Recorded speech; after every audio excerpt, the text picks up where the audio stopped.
भाई जो गुरु बचन पे डट गे, कट गे फंद 84 के। संत गरीबदास जी को परमेश्वर कबीर जी स्वयं सतगुरु रूप में मिले थे। तो भाई वही गरीबदास जी का कबीर परमेश्वर आज सतगुरु रूप में संत रामपाल जी के रूप में आप और हमें प्राप्त है। संत गरीबदास जी को परमेश्वर कबीर जी स्वयं सतगुरु रूप में मिले थे, क्योंकि परमात्मा कबीर जी सतगुरु रूप में ही आता है, सतगुरु रूप में ही लीला करता है। सत्य पुरुष कबीर जी ऊपर सत्यलोक में सिंहासन पर विराजमान रहते हैं। वहां से चलकर अन्य रूप जिंदा बाबा का बनाकर पृथ्वी पर आए थे। क्यों भाई?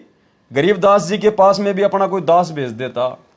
जैसे आज परमात्मा अपने आप को छुपाते हैं संत रामपाल जी, और बार बार कहते हैं कि मुझे परमात्मा ने भेजा है, मैं तो परमात्मा का दास हूं।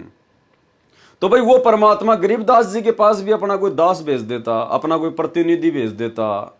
लेकिन ये सारी बातें खुलकर क्यों बताई जा रही हैं? ताकि आज हमें दृढ़ विश्वास हो, पक्का यकीन हो कि जिसका काम उसी को साजे और करे तो मूर्ख बाजे।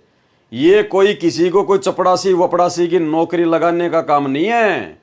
ये काल के जाल से जीव आत्माओं को छुड़ाकर सतलोक ले जाने का काम है। इसको केवल समर्थ कर सकता है, समर्थ का कोई दास नहीं कर सकता। क्योंकि संसार में, सृष्टि में परमात्मा एक ही है, बाकी सब जीव हैं, और जीव कभी जीव का आत्म कल्याण नहीं कर सकता। समर्थ का काम उसी को साजे और करे तो मूर्ख बाजे। हमें सृष्टि रचना में संत रामपाल जी भगवान ने क्या बताया? परमात्मा ने सृष्टि की रचना करने से पहले अचिंत का घमंड तोड़ना चाहा। क्योंकि भाइयों और बहनों, सतलोक में पूर्ण तत्व ज्ञान नहीं है। सतलोक में जितने भी आत्माएं हैं या परमात्मा के 16 जो पुत्र हैं, उनको तत्व ज्ञान नहीं है। इसलिए उस अंतर्यामी परमात्मा को पता था कि सतलोक में जीव आत्माओं की उत्पत्ति करने से पहले मैं ये मौका एक बार मेरे इस जो है बड़े बेटे को दे दूं, और उसके बाद तो सारे अपने आप ही समझ जाएंगे। तो परमात्मा ने सृष्टि रचना का भार सबसे पहले अचिंत को दिया कि भाई तू जो है सृष्टि रच, और परमात्मा ने उसको सबद शक्ति दे दी। अब अचिंत की सबसे बड़ी गलती यह रही कि अचिंत ने परमात्मा से हाथ जोड़कर प्रार्थना नहीं करी। अचिंत ने यह नहीं कहा कि हे परमात्मा, हे दीनदयाल, हे सर्वशक्तिमान मालिक, मैं 2 कोटि का जीव, हे परमात्मा मैं ये काम कैसे कर सकता हूं मालिक, मेरी औकात नहीं है दाता। सृष्टि रचना का काम तो आपका है परमेश्वर, मेरी क्या औकात, मेरी क्या बिसात है। लेकिन वो फूल गया, अहंकार में आ गया, घमंड में आ गया, और तुरंत उसने कहा कि हाँ जी अभी रचता हूं। उसने अक्षर पुरुष की उत्पत्ति की अपने वचन से। अक्षर पुरुष जाकर मानसरोवर में सो गया, कई युग बीत गए। उस अक्षर पुरुष को जगाने की औकात भी अचिंत की नहीं थी। कोई युग बीत गए, तब कबीर परमात्मा ने कहा, अरे भाई क्या हुआ, सृष्टि क्यों नहीं रची जा रही? तो मायूस होकर अचिंत ने कहा कि भगवान अक्षर पुरुष मानसरोवर में जाके सो गया, और उसके बिना सृष्टि रची नहीं जा सकती। तो परमात्मा ने कहा, भैया तुम सृष्टि रच भी नहीं सकते, जिसका काम उसी को साजे और करे तो मूर्ख बाजे। तो अचिंत ने गलती करी, उसने वो जिम्मेदारी अपने हाथ में नहीं लेनी चाहिए थी। और परमात्मा घमंड तोड़ना चाहते थे, परमात्मा ये उदाहरण पेश करना चाहते थे कि समर्थ का काम समर्थ ही कर सकता है, समर्थ का दास नहीं कर सकता, उनका कोई बेटा नहीं कर सकता, सतलोक की कोई आत्मा नहीं कर सकती। आपको सृष्टि रचना में बहुत बार सुना है। अचिंत नाम का उनका एक पुत्र है। उनका भ्रम खत्म करने के लिए कि ये बीच में टांग डालें, उससे कहा कि विशेष सृष्टि आप तो।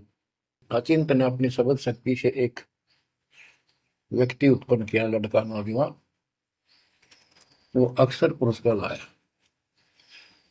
अक्षर पुरुष मस्ती में जाकर उस मानसरोवर में सो गया। वहां श्वास से शरीर नहीं है, अमृत जल उसमें डूब कर मरते थी। सतलोक में मृत्यु नहीं है, ये शरीर ऐसा है। काफी वर्षों तक वो उठा नहीं, काफी समय तक।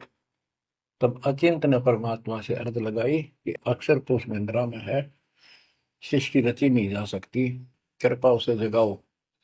तब परमात्मा बोले, बच्चा जिसका काम उसी को साजे और करे तो मूर्ख बाजे। ये तुम्हारे बस का नहीं है, आगे से ऐसी गलती ना करना।